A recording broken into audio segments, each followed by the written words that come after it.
Good evening. Welcome to episode number 172 of the Canadian Prepper Podcast. We're recording on August the 7th, 2022. My name is Eric, host of the show based in Southern Ontario, hunter, target shooter, ham radio operator, and computer geek.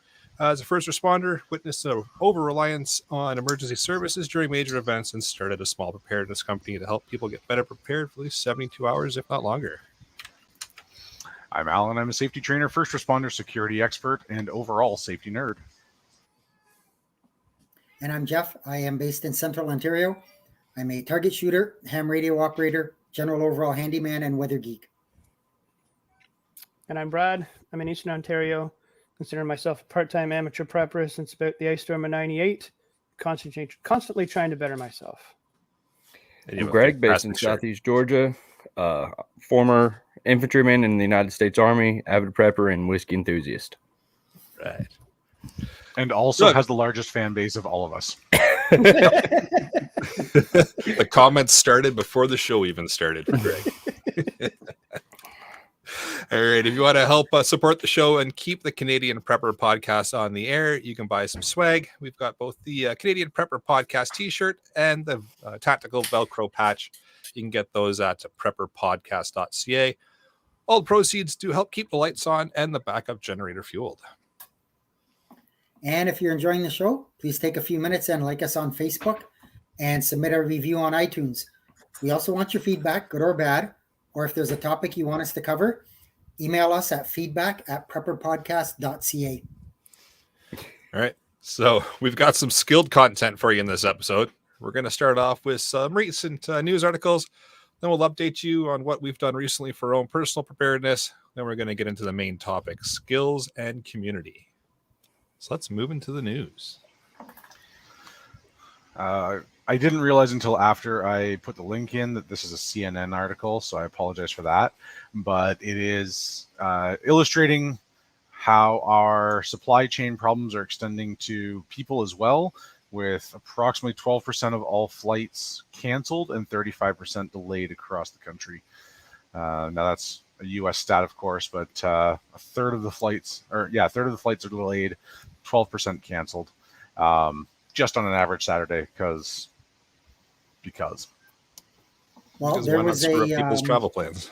Yeah, there was I would have to find it, but there was an article I seen a few days ago where they were talking about airports all over the world, and Pearson Airport was number one for being the shittiest.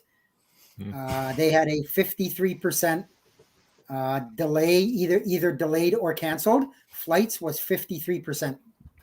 This is pre-COVID, right? Is there any new stats for that? Yeah, pretty well. We're gonna end up with like a Rotten Tomatoes for airports. I don't know. I'd be willing to put JFK up against them. Place is awful. I don't know if it's as bad as Challenge accepted. But let's see. Oh man. So for myself, I've got a quick article in here. Yes, it's from the CBC. Boo away if you want. But it just talks about state of emergency in central Newfoundland has been extended in regards to some forest fires that are happening out that way. So hope everybody's keeping their head on a swivel for that and staying safe out that way for the forest fires. But just a reminder, it's a thing that happens. So something to be ready for. Mm-hmm. Yeah, I think with the heat that's been going on the last week and a half or so, even out BC, Alberta, the fires are really starting to take off. So a lot of places don't even bother doing controlled burns. So without a controlled burn, I mean, whenever you do have a wildfire, it's a million times worse. That's why everything out in California just constantly on fire. Absolutely. Yeah, So I got a couple of quick news articles here. One's from New York Daily News. Basically, it just quickly talks about the grain exports that are starting to come out of Ukraine. I mean, is it going to help? Probably not, but something's better than nothing. So, get out there what they can. And of course, in response to that, what does Russia do? They decide to throw a couple of bombs near another nuclear plant They damaged some wires and some other stuff, but there's been no damage yet to the plant. So hopefully we don't have another Chernobyl on our hands, but we'll see what happens to that. And my second article, I just had to touch on the political, and then that'll be the end of that. It's from Reuters. I'm sure anybody who's in Canada and is in our world has already heard about this, but Canada is implementing a complete handgun ban. They're not going through Parliament. They're just doing it by order, I guess, or however they're doing it. They're just, I mean, I guess in communist countries, you don't have to take it through Parliament. So, yeah, they're banning importation, right, of handguns. Is that what's going on right now? Well, I understood it's importation, it's transfers, it's like, yeah, if you wanted to sell, if you had a gun and you wanted to sell it to somebody else, no can do. Yikes. Well, so much for the fall. Well, I was having a pleasant little Sunday until then. Yeah. Yeah, it's going to piss a whole lot of people off. It sure is. It will. And like people in Vermont, where I'm originally from, a lot of them got upset when they were having to go through background checks for, private sales and everything. I was actually just talking to one of the guys that's running for lieutenant governor yesterday about his views on some of the current governor's policies. And apparently it all raised a big hiatus. Fair enough. So quick mention for listener Mick, just threw a comment in the live chat there saying, been listening to us for about a month and has listened to all the back episodes. I apologize for the first up to about 10 or 15. Yeah, once I joined the show, everything got better. But once Alan joined, it was good. But, Toot, toot. Oh, there's some pretty rough episodes. Yep. But yeah, that's impressive. By the way, You Greg, the whole you're on a backup- Canadian backlog. show. It's Lieutenant Governor. Yeah. All right. All right. How about we move into what we've done lately for preps? I did a little bit of fuel rotation in the last 2 weeks. I did some electrical work on my house, make things a little bit better. And I met up with an old friend who has recently come around to our world of prepping and whatnot. Sat around with him and his wife and ran through a bunch of different scenarios. Had a good long talk, a wide range of topics. Was happy to see that he's got a bunch of different plans in place and different thoughts on quite a lot of different things. Looking forward to having him and his family over to my place in the next coming months and have another good chat and introduce him to a few people around here who are like-minded. I'll let him know about this podcast and what we do here. And he said the next day or so he would take a listen or a watch on YouTube. And I didn't tell him I was on it. I just told him he's got to go watch it.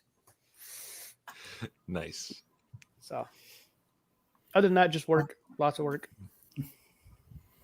I did some yard work. I'm just trying to get things cleaned up around here. I kind of have let stuff lag a little bit, so trying to get that done. I spent some time down at the trailer to just unwind. Funny, Brad mentioned that about meeting somebody that's like-minded. I bumped into somebody down there at the trailer park, and I happened to have our prepper t-shirt on, and the conversation took off from there. And it turns out these people are absolute hardcore preppers. So the next time I go down there, we are going to sit around the bonfire and have a good long chat about, they've just gone, which is good for them. They've gone full in. So, which is great. And I want to pick their brain on a few things. So I did some cutting and splitting of some more firewood for a friend of mine. I had a little extra, so I passed it off, and that's been about it. Nice. That's another reason to get a Prepper Podcast t-shirt. Break the ice and get people talking. All right. For myself, it's just been really a lot of family time the last 2 weeks. Been traveling between work and the cottage, and I guess you can maybe count finally getting the boat out as some fuel rotation? I guess that counts, right? Burn some I'll fuel, allow more it. fuel in. Sure. Perfect. Yeah, So I fuel mean, you rotation. can't go wrong there. Now you got the boat out. Was that just out of the garage or out and it actually got wet? It floats. It floats. So we're good. Yeah. I was happy to see it floats. It started, it runs, burnt through a tank of gas, put a new tank in it. So there's the fuel rotation for you. And yeah, that's been it. Nice. Okay, that's my turn. Also did a little bit of fuel rotation, which is just exactly what it sounds like. Got some yard work done, tended to the gardens. We've got a lot of tomatoes coming in. We've got a lot of peppers coming in. We're growing bok choy this year, which is a first for us. So we're seeing how that's going up, which is kind of fun. Getting back into my workout routine post injury and spending a lot of time on the road. So I've got a lot of time to catch up on podcasts. And then we did a few skills updates. We're focusing on medical skills with our group in the next little bit. All right, my turn. My wife and I have been focusing on like food and water, for like floods, wildfires, stuff like that. Water filtration, fire kits for our hiking packs and stuff like that. Skill development with our team. Got one of my buddies here in the live chat. We went out in the kayaks a couple weeks ago and kind of downgraded our packs and took literally just like a shelter kit, bottle of water, one firearm each, and paddled out and found a place where we could run up on shore and, worked on tarp shelters and stuff like that, rapid ridge lines, and worked on some knots and just hung out in the woods on the water. So you're saying you took the time to test your gear, learn how to use it, and have some fun along the way? And instruct. Yeah, we don't That's we don't unheard do of, that around really. here. No. We buy our stuff. We assume we know how to use it. We put it away, and it's still in its factory packaging. Yep. Don't touch it for several years, and then rely on it in an emergency. That's Well, how if we you do take it things. out of the factory packaging, it's not waterproof anymore. Hey, he's got a boy. good point. That's a good point. That is a good point. the real test of a prepper is being able to put it back into the factory packaging. That's the real No, test. I got duct tape. I got duct tape and Ziploc bags. It'll be all right. Duct Perfect. tape and a welder fix anything. Right? Yeah, exactly. Speaking of good points, Pierre in the live chat's got a good point that my preps might be safe if Jeff has found a new place to go steal stuff from. So keep talking to those folks, Jeff. Also a very good point. All the more for me. I'm okay with that. Well, Jeff is diversifying. Ah, it's good. It's good. Good thing he All doesn't right. know where I live. Give it time. I'm sure he will. All right. With that, let's move into the main topic, shall we? So this evening we are talking about skills and community. So we want to touch on a little bit of how you can bring some skills in, how you can help out your community, being your prepper community or your group of maybe your mutual assistance group or similar, and just open up the floor to just a general chat about what skills you guys think are important to have in the emergency preparedness world, how you think they can contribute to your community, and really how you think everybody can kind of come together and form that community. So I'll open it up to everybody and let's chat about it. Well, I think some skills. there are I think a lot of hard skills. Mhm. Go ahead, Greg. Oh, I was going to say some of the things I think about in situations like this, in a bad situation, is being able to take care of your vehicle. Change a tire, change your oil, add coolant. Be smart enough not to take your radiator cap off of an overheating truck or something like that. Yep. Shit hit the fan, and you get free 3rd-degree burns. It'll be great. Don't do that. But being able to identify different plants, fire starting, leadership, and a lot of people think that leadership is just knowing what to do and how to lead. And from my time in the Army, I don't I don't agree with that approach. Leadership is definitely, being able to have enough backbone to be like, you know what, I'm wrong. And just being able to hear what other people have to say. And, if you disagree, being level-headed enough to have that discussion and figure out how to compromise, do what, lay your pros and cons out, make a decision together. Yeah, and the one thing I think too on that leadership part is lead by example. Absolutely. I've always had the thing to say to people, don't ask me to do something that you're not willing to do yourself. Yeah. That to me is a leader. You want me to do it, I'll do it, but don't ask me to do something that you're not willing to do yourself. Yeah, I think the whole leadership piece especially in building a community, is huge. And there doesn't need to be just one specific leader. It can be a shared or delegated thing as well, because everybody has a different skill set and different comfort level and ability to lead in certain situations. It's not in every single situation you're going to be able to be that leader. So being able to take that step back as well and go, hey, you know what? This isn't the time for me to lead the pack and let somebody else take over, I think is a huge skill set as well. Exactly. I agree with that 100%, because I can fix a truck, I can build a rifle, I can start a fire, I can build shelters, all that good stuff. But I'm gonna tell you right now, I can't can or garden to save my life. Somebody else is gonna have to take that That's up. it. Yep. And I've always believed that the best quality in a leader is their ability to bring out the best in others. Yeah. So I'm good at a lot of things, but if I'm trying to get Greg to go tend the garden, he has no idea how to do it, then that doesn't make me much of a leader, right? I'll go do it, but somebody's coming with me. Exactly, right. Somebody's going to hold my hand. So understanding where everybody's strengths are, where everybody's weaknesses are, and where they want to be, right? Maybe you want to be an excellent gardener. Maybe you want to know how everything works.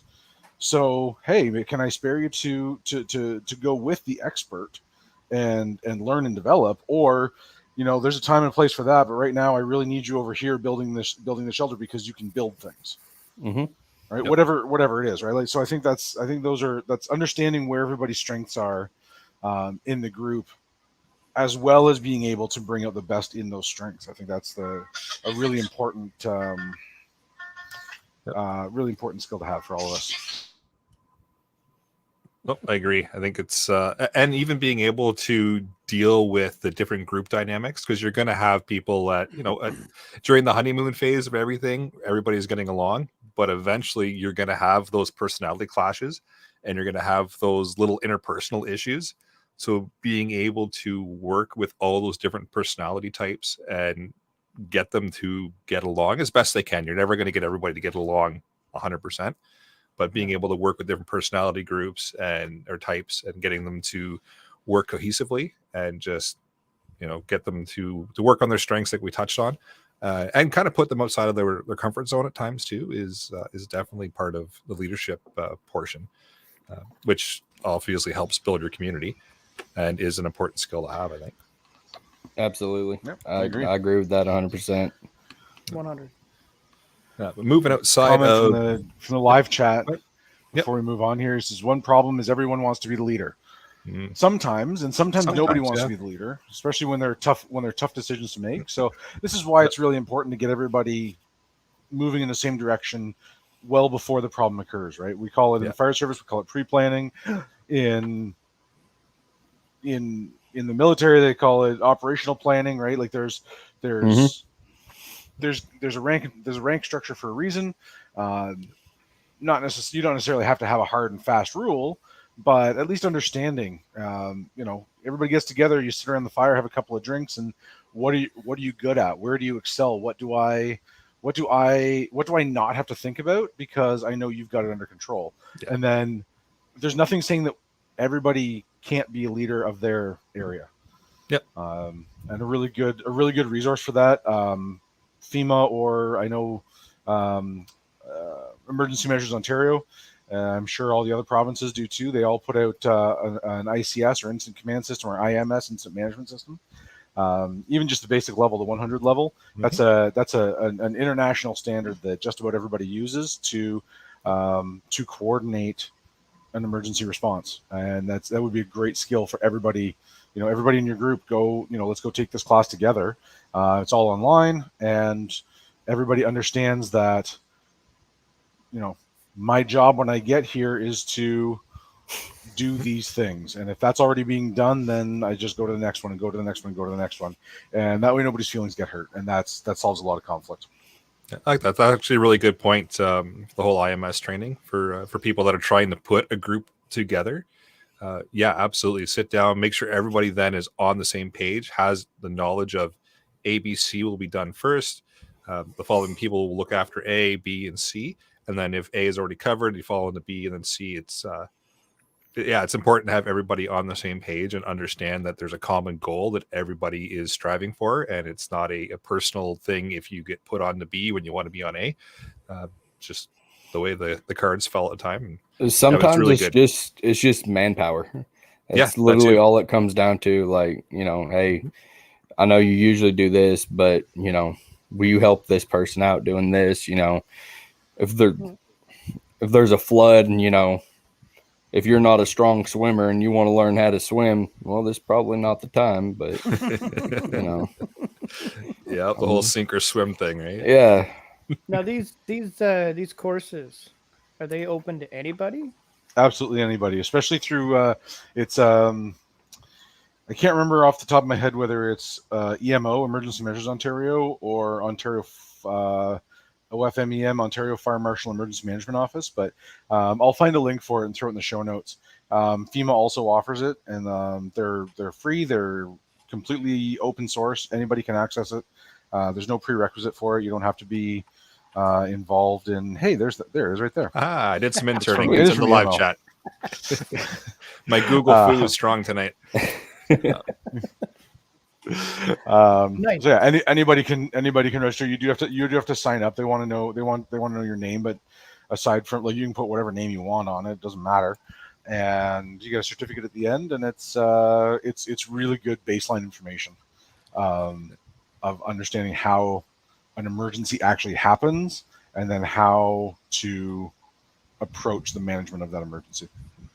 So for the audio listeners out there, I just Googled IMS 100 Course Ontario, and it brought the site up. So it's training.emergencymanagement, managementontario.ca. So there you go. Sweet. Thank you. Yeah, so that'll be a good one to add into the list of courses. Yeah. Can we address Ryan Olson here in the comments?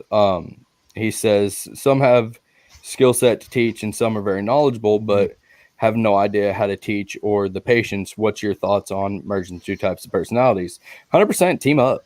Yeah. You gotta bounce off of each other. You gotta balance each other out.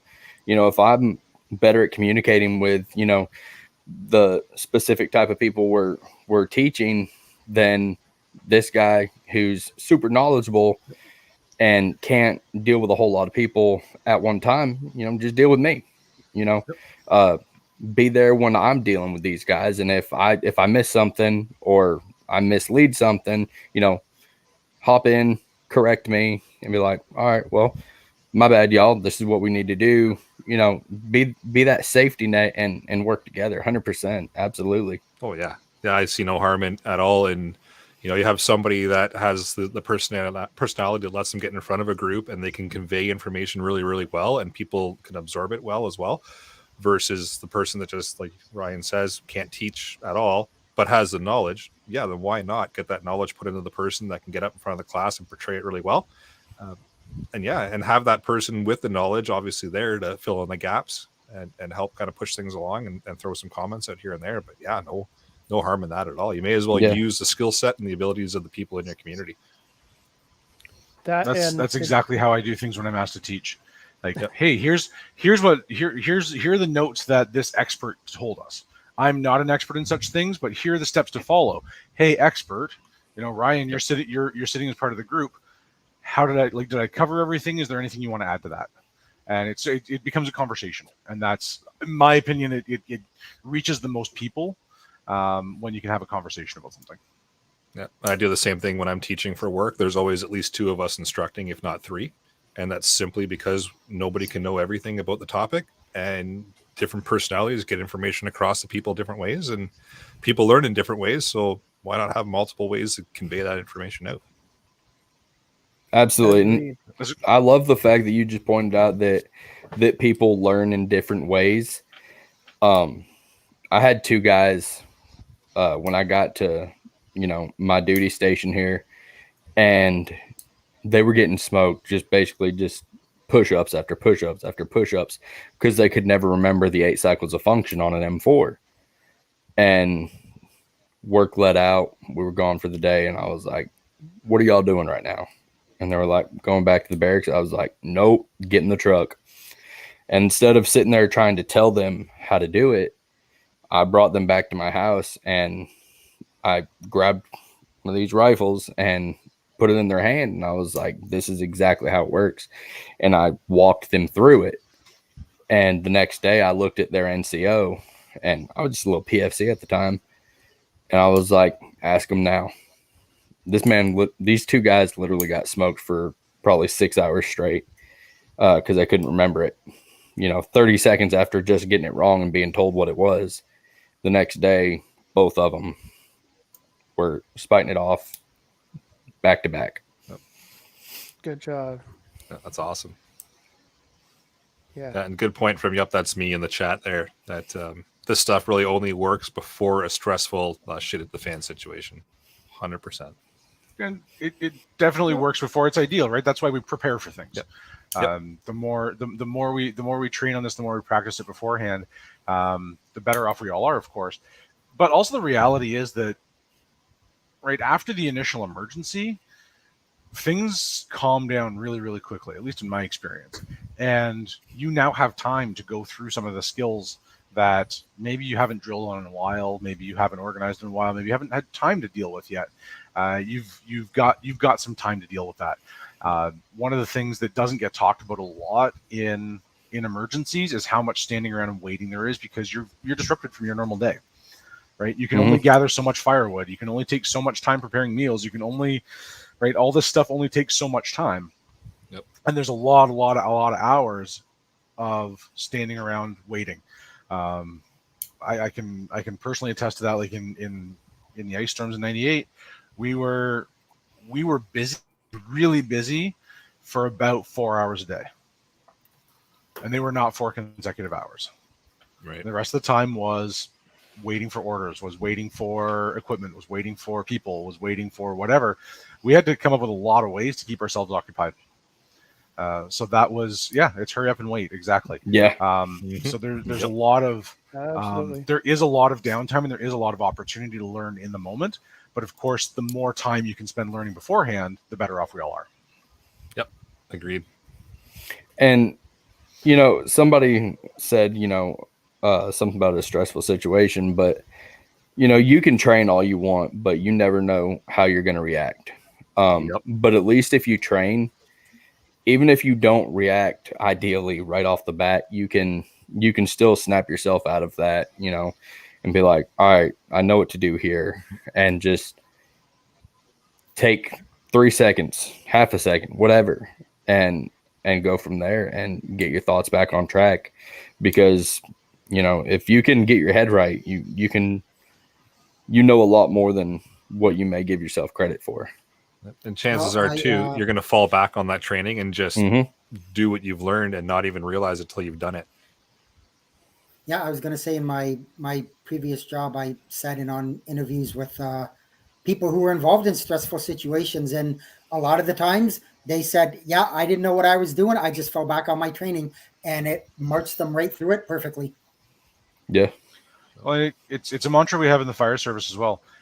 We don't rise to our expectations. We fall to our level of training. Exactly. And it's been consistently proven I like over that. and over again. Yeah. How many times have we been in a debrief and you hear the training took over? I wasn't thinking. I was just doing what I knew how to do. So the more we drill that ahead of time, and you can't prepare for every situation, but you can prepare for outcomes, right? Mm-hmm. So the power's gone out. Maybe the power's gone out because of a tornado. Maybe the power's gone out because of an EMP. Maybe the power's gone out, whatever, right? Yep. The result is the power's gone out. So I know what to do when the power goes out. It doesn't necessarily matter why. It doesn't necessarily matter what the cause was, but and that all again comes down to planning, right? Like most like what we would call a shit hit the fan situation is a combination of small emergencies or small inconveniences that all converge at once. That might be a blizzard. So power's gone out and it's going to be a week before it gets fixed, and it's minus 40 and the roads are impassable because we've got 4 feet of snow. So all of those things together, you combine them, and without any thought to it, then that becomes a really big emergency, right? Oh my good Lord, something has gone terribly, terribly wrong. But when you break it down into individual problems, well, the power's out. Well, I have a plan for that. Oh, the roads are impassable. Well, I have a plan for that. The internet's down. Well, I have a plan for that. Like there's whatever it is, if you've thought about those things and you break them down into their individual steps, and that's where doing that IMS training really comes in handy. It teaches you as somebody who's in charge of bringing order to chaos to step back and break things down into goals. What's my goal? My goal is I need to not freeze. Well, how do I do that? Well, I have a plan for that. I don't have that. What resources do I have? What tools do I have? Et cetera, right? So that's where the planning comes in, and that's why we're a prepper podcast and not a reactor podcast. Mm-hmm. Yep. Well, it's a really good point of breaking things down into their individual what ifs, and I think that's pretty well how a lot of people operate. Is I have this problem in front of me. How do I fix it? I have this problem in front of me. How do I fix it? And if you have that plan in advance, then yeah, you're going to be laughing come time that the roads are blocked off or the power's gone out or whatever other situation you may be facing that you've planned for already. And then, of course, the other things that have caused that. Yeah, and like they say, if you take care of all the little things, the big things take care of themselves, right? Mm-hmm. So to resolve themselves. Yep. And I think that's a perfect segue into the hard skills. Like, okay, a tree fell on my house. What do I do? Well, can I call for help? No, I can't, because everybody else's trees have also fallen on their houses, and it's going to be weeks before I get help. So I need to know how to. I need to have a plan. My plan is, okay, I'm going to have to rebuild something. How do I do that? Do I know anything about carpentry? How do I learn that? I think basic building knowledge is absolutely vital. Understanding how your house is built or how your building is built, so you can understand where the strengths and weaknesses are. Can I stop you there for a second? Absolutely. Al, what about the tree? What about Tree it? becomes firewood real quick. Yeah. But do you know how to take care of that problem? Exactly. Good point. Yep. Right. Yeah, can you safely remove it from where it's fallen to? Yep. First step, remove the tree. Second step, rebuild the house. Yep. Good point. So yeah. So can we do, like, how do I deal with the tree? How do I deal with that safely? What do I need? I need to learn how to use a chainsaw. How do I learn to do that? How do I find that skill? I need to learn how to safely handle a fallen tree. How do I deal with that? Where are my resources for that? Do I have a person that I can call on for that? What if I can't get that person? Then I have to make my shelter secure. So we've got, do I have building skills? How do I learn that? It would be, I mean, aside from the fact that it's great. Yeah. Well, that's a great way to tell you how to do it. But I can just like you said earlier, Greg, like I can tell you 100 times how to build a wall. Absolutely. But until you actually go out and do it, it's a really different animal. So how can I gain those skills? Is there a project I can do that will help me gain those skills? Can I go out and build a shed? Can I help a buddy build a deck? Can I go work for a home builder for a summer, right? Whatever it might be. But how do I acquire those skills? Who do I know that has those skills? Can I rely on them, or can I learn from them? And even if you have like a friend or family member that does specific types of jobs like carpentry work or mechanic work or something like that, if they got a lot of work going on, if they're doing work on the weekends or anything, you're off that day, be like, hey, I'll come help, but just mind showing me some things. Just let me hang out, BS, and help you get things done. Just exchange for some knowledge. And now Can you've got a new yeah, skill. let me come tag along for a day. That's exactly how my apprenticeship started when I was learning to be a locksmith. I met a locksmith. I knew he was busy. I said, hey, can I just, I worked weekends mostly. I'm off Monday, Tuesday, Wednesday. Can I come right along with you for a couple of days and learn from you? Nice. And that was in the pre-YouTube days, so I couldn't even go look it up on my own. I had to actually go learn from somebody. Boy, I'm old. Yeah, but you're still younger than Scott. I am still. We all Christ are. is younger than Scott. So Chris in the live chat's got a good point. Just having the ability to prioritize things. So when many things happen at the same time, first critical life-saving stuff, then those that can be done in the shortest time leaves fewer things to worry about. It's a great point. Absolutely, Yeah. prioritization is a thing. Yep. So and I mean we generally deal with the rule of threes, right? 3 minutes without air, 3 hours without shelter, 3 days without water, 3 weeks without food, 3 seconds without hope. So, Yep. Absolutely that ability to prioritize and what can I take off that list? Yep. Right. What especially things like food and water. Oh, I don't have to worry about that. Yep. That's a months down the road issue, not a I need to deal with it right now issue. Yeah. And that's again where a good pre-plan or a good just a good fireside chat of what do we have around, who's coming, where are we going to go, what are we going to do, really solves a lot of that in advance. When you just said, you just made the comment, who's coming, and it just made me think about this group on Facebook. It's an apparel and like training company, and it's always making the comment of no one's coming, expect a self-rescue. And sometimes that's true, like, and I'm not necessarily talking about what emergency services are coming to save me, right? Because I don't generally want to rely on the government to keep me safe.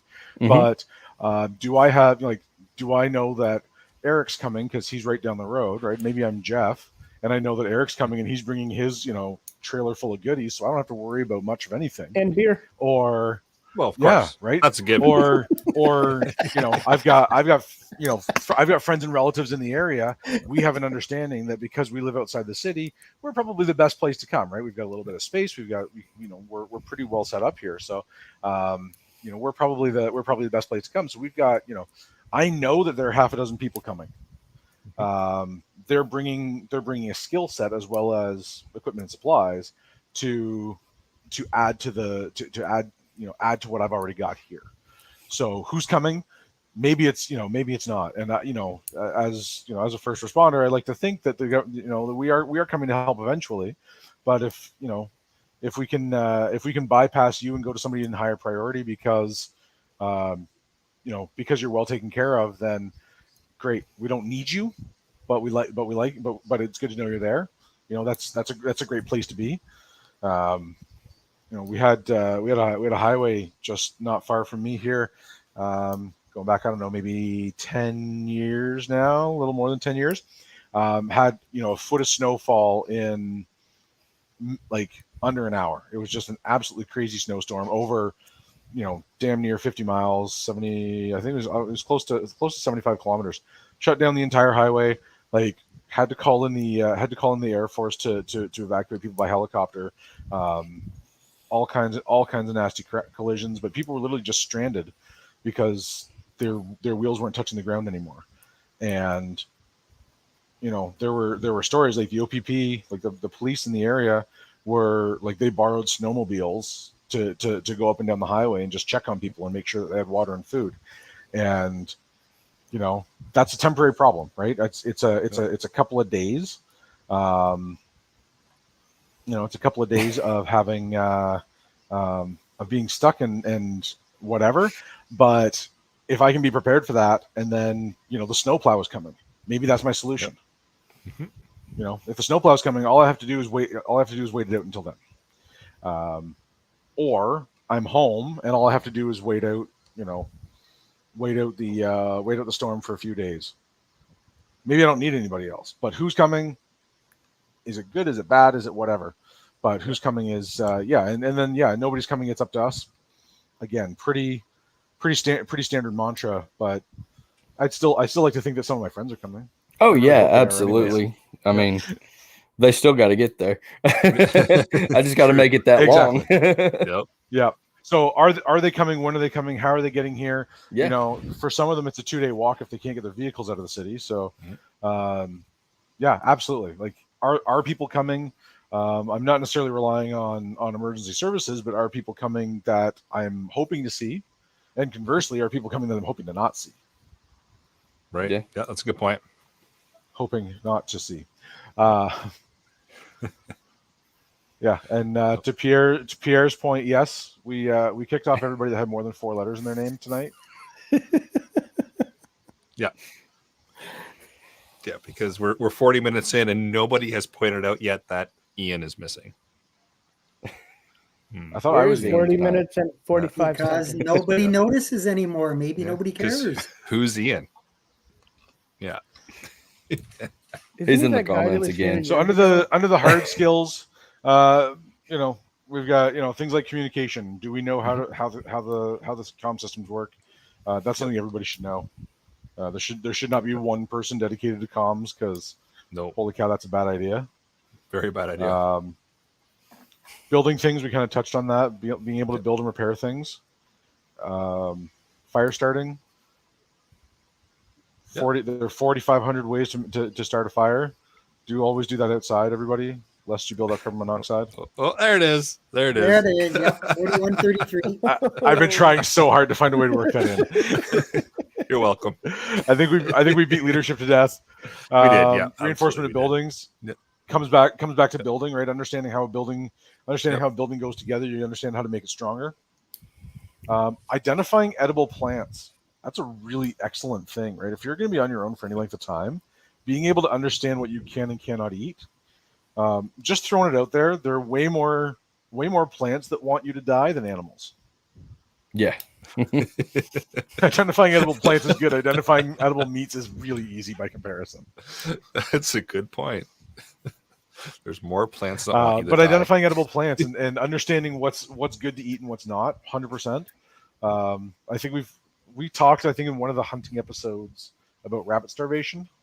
We did. Yeah, we did. And understanding that you can't live on just lean protein by itself. You got to supplement with plants. Not to mention it would be really bad for your digestive system over a long term. So understanding what you can and can't eat. I'm lucky. I back onto 500 acres of corn.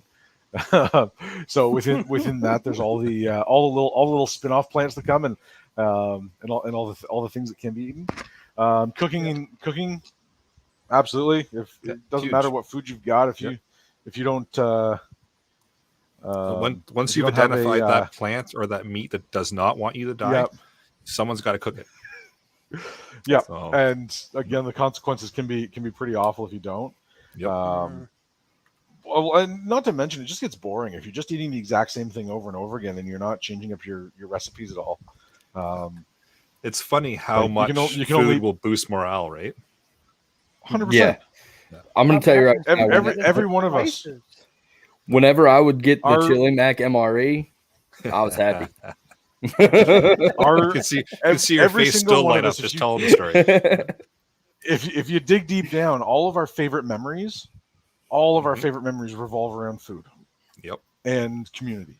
I was going to So say, it's food and just community, yep. it's got to be like you have to know how to cook it well. Canning, if you're lucky enough to have more than you need for the day or the week, you need to be able to preserve that somehow. Absolutely. We have a couple of episodes on that now. I think it's probably not On a bad canning, idea to go yeah. back and listen to those. Yep, we've definitely done canning a few Yeah. times with Carmen, our, A few our times, yep. expert. Yep. Yeah, and then gardening, kind of the same thing, right? When you're talking long term, it's great to be able to go out and whack Bambi, but it's something quite different to be able to. You got to have a side to go with the side. You got to have candy. you got to have a side salad to go with it. Yep. That So- and you need to grow something to bring Bambi to you. Ah, Yeah. Absolutely, Food plots are a good garden Food means you don't have plots to are go very good. far to hunt. Exactly. It's true. And just as much as edible plants, Melissa's comment there, plants that are good for illness, wounds, etc. knowing Great how point. to, Yep. you know, Yep. first Aloe aid with, vera. yep, Mhm. or anything like that. Absolutely. Yeah, a lot of people look Tonight over is the full of fact that segues. yeah, a lot of people look over the fact that just eating grapes are a natural anti-inflammatory. I learned Yeah. something new today. There you I'm here to go. help. Thank you, Brad. Much appreciated. I think that's a good And- point and to the show off reality your is new that- shirt there, Brad. I don't know if anybody has noticed Brad's new shirt yet, but it is fantastic. It says Canadian Prepper Podcast, and it has. Is everybody ready for this? Can opener. My can opener. No, It's really. Fantastic. So I did a little bit of research. There Yep. are approximately 35 ways to open cans not using the standard mechanical can opener. So that would be a really good group skill to practice. That's just boring. You need a can opener. I need a car full of them too. 27 to be Like exact. a trunk full of can openers. Yep. Uh, It's a requirement in any preparedness scenario. Yes, He gonna sir. leave Yes, 6 of sir. them. Yeah. that's like I'm gonna go be a car salesman. That's gonna be my sales pitch. Like, look how many can openers you can fit in this trunk. Yeah, and if you don't get it, You got Canadian like Prepper 400 Podcast, have can a listen. openers in You'll here. get it. Yeah, absolutely. Oh, jeez. But Don't care, that's and not I next week's episode. so Melissa's Melissa's point about what plants are good for illnesses and wounds, etc. I was gonna say one of the big skills to have is medical skills. Right? It's anybody it doesn't take a genius to be able to slap a band-aid on a cut, but those longer term things, understanding how to handle migraines and gastrointestinal problems and all kinds of all kinds of kind of longer term, more chronic issues. If you don't have a plan for that, somebody's getting miserable real quick. Yeah, or even just the internal stuff that you can't see. Like you said, a cut is something you can see, you can visually deal with it. Yep. But something internal, High blood if you pressure. don't know what plants will do it, right? Yep. Yeah, high Yeah. blood pressure is one, Brad. Yeah, you're right. Yeah. Yeah, all that kind of stuff. Asthma. Mhm. Certain foods will trigger asthma. hmm If you're not knowing what you're doing or what you're eating, if you haven't never had it before, be careful. Be really careful. That's why you need to have a good stock of TP. Here we go. Here we go. Cue the rush on TP. Oh god. Uh, Canadian uh, Prepper Podcast is not responsible for any hoarding of paper products. nope, you do that on your own accord. We are not suggesting it. So, anybody heard of what Ryan in the live chat here is talking about? Thoughts on guerrilla gardening? Anybody? Guerrilla gardening. Never heard of it. Yeah. Yeah, I got Never no heard idea of what that is. All right. Ryan, give us a quick rundown. Yep. Well, Okay, Ryan, you've got about a minute and a half to type up your response while we move on to the next bullet point here, and then we're going to come back to this. yeah, we absolutely are. Yep. Cool. Even if it's a joke, we want to hear about it. Absolutely, Through the especially if it's a joke. Yeah, absolutely. Right. end. You might find it printed on a So, and t-shirt. Jeff makes a really good point. Yeah, you might.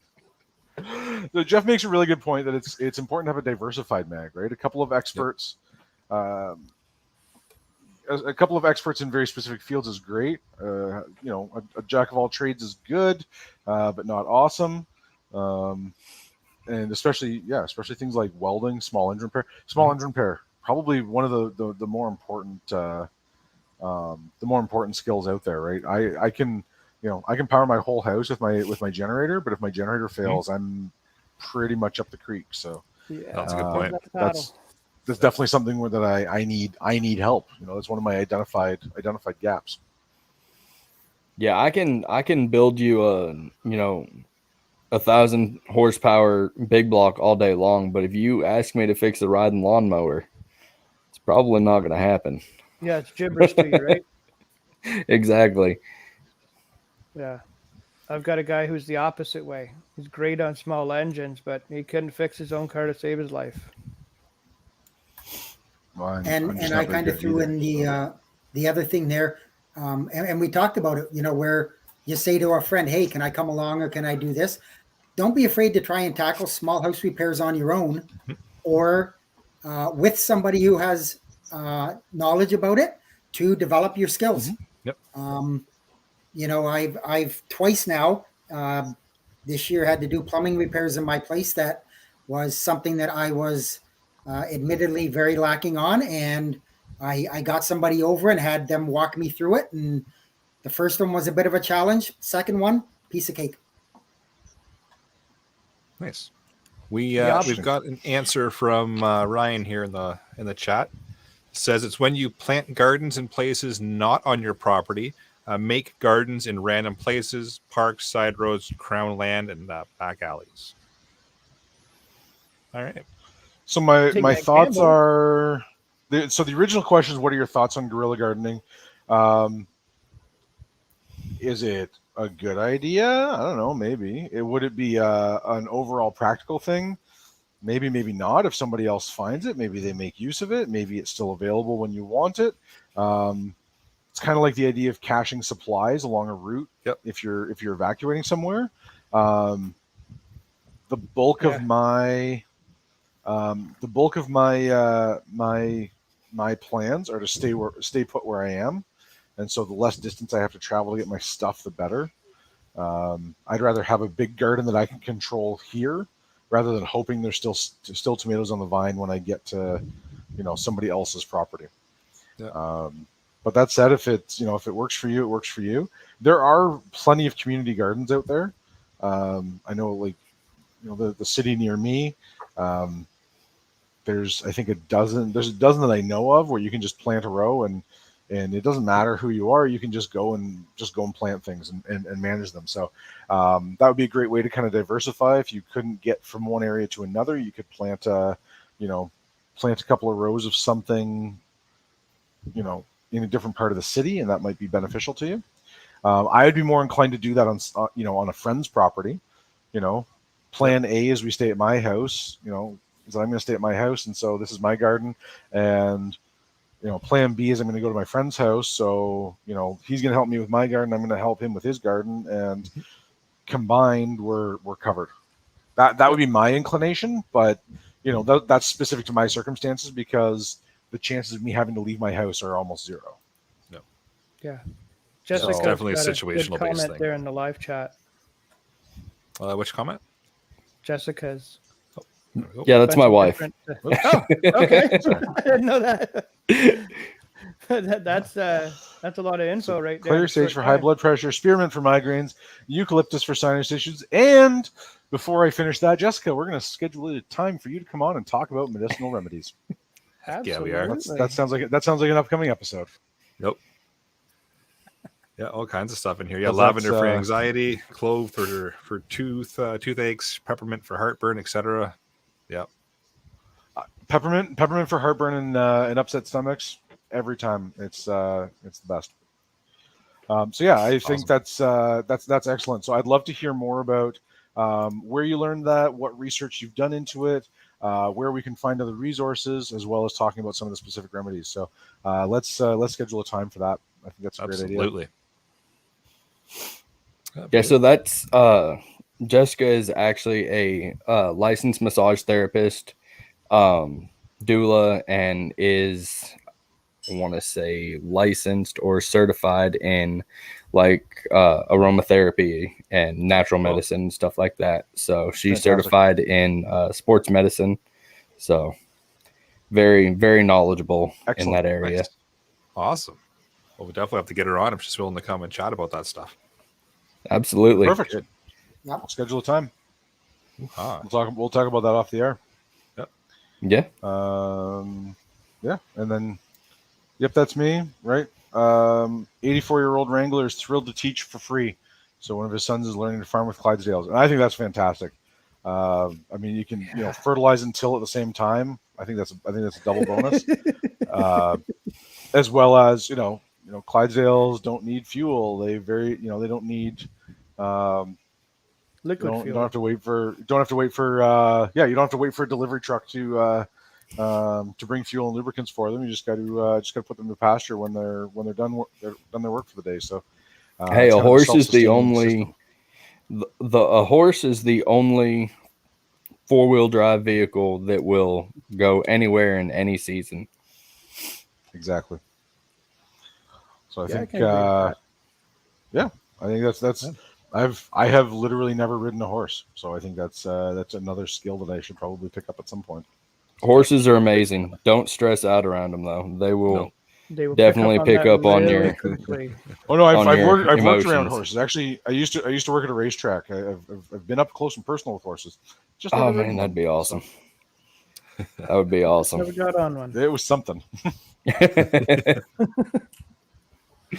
Awesome. Well, anybody else in the panel have anything else to add to their skills and community talk? I would have covered a lot of things here. You guys have hit everything that I would have done and more. Like, wow. And if you're not showing up with 5 can openers, we're turning you away at the gate. Yep. 7 has to be 7. 7. Has to be There we go. 7. 7 Right. can openers. Seven. Yep. Don't forget that. 7's a very important number. So one in each hand, one in each front pocket, one in each back pocket, and juggling 3. Sure. Why not? Oh, I'm glad that's turned into a thing. It's fantastic. All right. Well, while we're talking about where we're putting all of our can openers, let's move into the podcast challenge, shall we?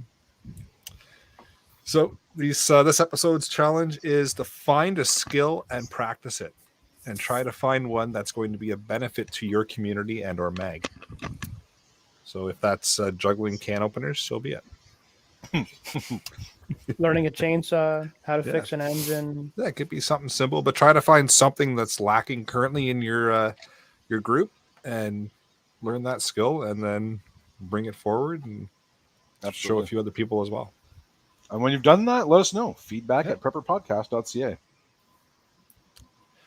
All right, upcoming events. We've got nothing on the board for right now. But, TACCOM's coming up in a bit, but right. who Yeah, knows? We'll see what happens. yeah, we'll see if it actually happens this year. Yep. We'll see. Fingers crossed or no? Well, I'm gonna guess with our current climate of gun grabbing, it's not going to be Yeah. a very pleasant place to be. Probably not. Jeff, you got a weather blurb? Sure, I got a few things. So I'll just briefly touch on a few things. The Atlantic hurricane season remains relatively calm, but the experts are still calling for an above normal season. So I don't know. We'll have to see what comes out of it. In case you've been living under a rock, the heat continues to dominate the weather in the U.S. and Canada. I was going to do a little bit of work outside the last couple of days, stepped outside and went, nah. So because we missed the last episode, there are a couple of things. So, and I mean, really, there's no real way to try to prep for something like the devastating floods that happened in Kentucky. The last death count is up to 25. I mean, you know, when it rains that much and the floods come, unless you're way ahead of the ball game, there's really not a lot you can do to prepare for it. Try and keep your stuff on a second floor, and I mean that's about it. But they were showing pictures where all that was showing out of the water was the peaks of the roof, so it was almost like a Hurricane Katrina all over again. So there is a risk for some severe storms with tornado potential in the deep southwestern Ontario tomorrow. I put a link in there to Instant Weather, which is my go-to. We've had a few storms over the last few days. Nothing that's been really wild. They did have a downburst that did some tree damage and ripped some shingles off and stuff in the town of Elora in kind of Western Ontario the last probably 4 or 5 days ago. But outside of that, it's just been your run-of-the-mill severe thunderstorms and stuff like that. So lots of funnel clouds the other day, but nothing really touched down. So, but keep your eyes on it. Again, always don't be scared. Be prepared. Awesome. So, deal of the week. So Cabela's has the Camp Chef Explorer. It's a 2-burner folding stove regularly $179. It's on for $139. So if you're looking for a camp stove, check that out. And shout outs. We've got a couple here. So Brad. Yeah, I'm gonna shout out to my wife. We made a deal last year. If I got a new shed, she would get a new puppy. So because I got my shed, thankfully, she was looking around for a puppy. We have a Boston Terrier, and she wanted another one. And the people that we originally got our first Boston Terrier from are old friends of ours. Well, mine originally. And their second male actually mated with another dog, and they produced a litter of pups. We saw it online. Yeah, usually how it works. We saw it online, and like they're friends on Facebook. The two wives are friends on Facebook. And so we went to see them. And that was the same couple that was now had their lights turned on, the mask taken off their eyes, and they're now starting to prep and whatnot. So if we hadn't made that deal, I never would have found out that he was now getting into prepping and whatnot. So I shout out to my wife to say, hey, we made some really good friends out of this, and we're probably going to increase our mag. Nice. And you got a puppy out of the deal. Yep. And we're getting a puppy out of the deal. Fantastic. I would also like to shout out Brad's wife, but Just gonna leave it at that. Yeah, You're gonna leave everybody wondering. No, because that seems like an excellent way to do things, and a good deal is a good deal. There you go. Yep. Yeah. Great, awesome. great negotiating. That's awesome. I'll do a quick shout out to Jace Medical. So I had a good meeting with the CEO there on Monday. They're going to be coming out to the show probably in September. We're going to do an episode with the CEO there and talk about what they can offer both in the US and Canada in regards to antibiotics. So just kind of working out some final details there, but they'll be coming on the show in September. So super excited for that. So stay tuned. And as far as email and iTunes reviews goes, we are up to 201 ratings at least, and we're at 4.5 stars. So I'll take that. That's fantastic. That's good. Yeah, that's awesome. And as Greg's fan club stated at the early, at the very beginning of the show there, make sure you give us a like, give us a follow. That certainly helps other people find us and increases our ratings. Yep. Sure does. Mm-hmm. And I'll do a quick shout out in the live chat there. Dave Sherwood says he's heading to Eastern Kentucky on Tuesday with donations. Good for you, Good man. for you, Dave. That's awesome.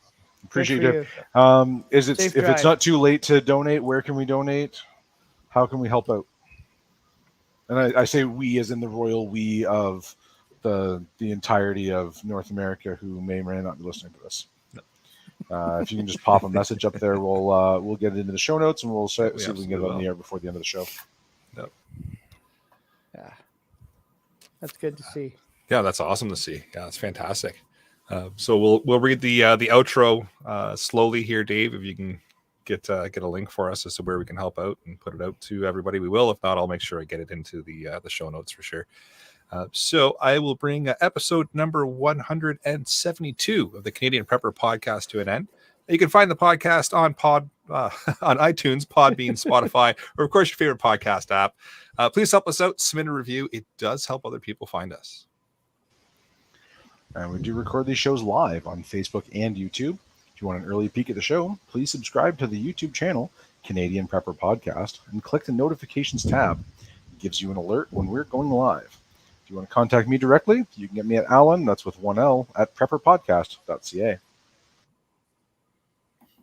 And if you have anything for me, you can just send a generic message to feedback@prepperpodcast.ca. And if Eric finds some time and he cares less, I'm not sure, he'll make sure I get it. Yes, make sure it's generic and don't directly address it to Jeff, because I just won't deliver it. Oh, Dave got back to us in the live chat. It's through the local Okay. church that he's at. Okay. So I'm guessing there's no online donations or anything. So Well, that's too bad. oh well. But still, good for him and Yeah, good for fantastic. his Yeah, church. absolutely.